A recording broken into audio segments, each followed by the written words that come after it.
बिस्मिल्लाहिर्रहमानिर्रहीम। अस्सलाम वालेकुम स्टूडेंट्स।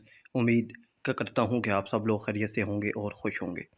तो बच्चों, आज मैंने HSSC 1 यानी क्लास 11th इस्लामियात का पेपर पैटर्न आपसे शेयर करना है कि आपका पेपर किस सीक्वेंस से आएगा और इसमें कितने हिस्से हैं और कौन कौन से हिस्से पर आपने फोकस करना है और कौन सा हिस्सा आपका आसान है।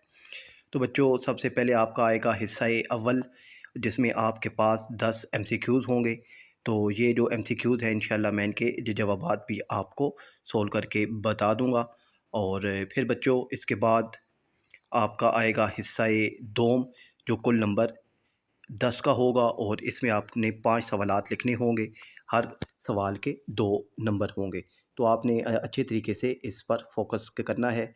तो ये आपके पास अभी 10 सवालात हैं यहाँ पर, ठीक है ना। तो दोनों में से जो हिस्सा आपको अच्छे तरीके से आता है आपने वो लिखना है और उसकी अपनी जगह पर लिखना है, ठीक है। आपने अगर सवाल जो है 1 उसकी जगह अगर सवाल जो है दोम उसका जवाब लिख दिया तो आपको उसके नंबर नहीं मिलेंगे। तो इसलिए ध्यान से और आराम से आपने पेपर पर फोकस करना है।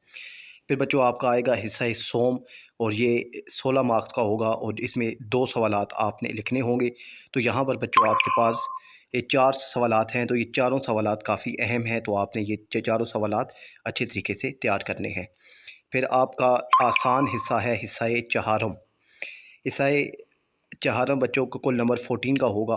तो ये बहुत इजी है। इसमें आयत भी लिखी हुई है, आयत का तर्जमा भी लिखा हुआ है।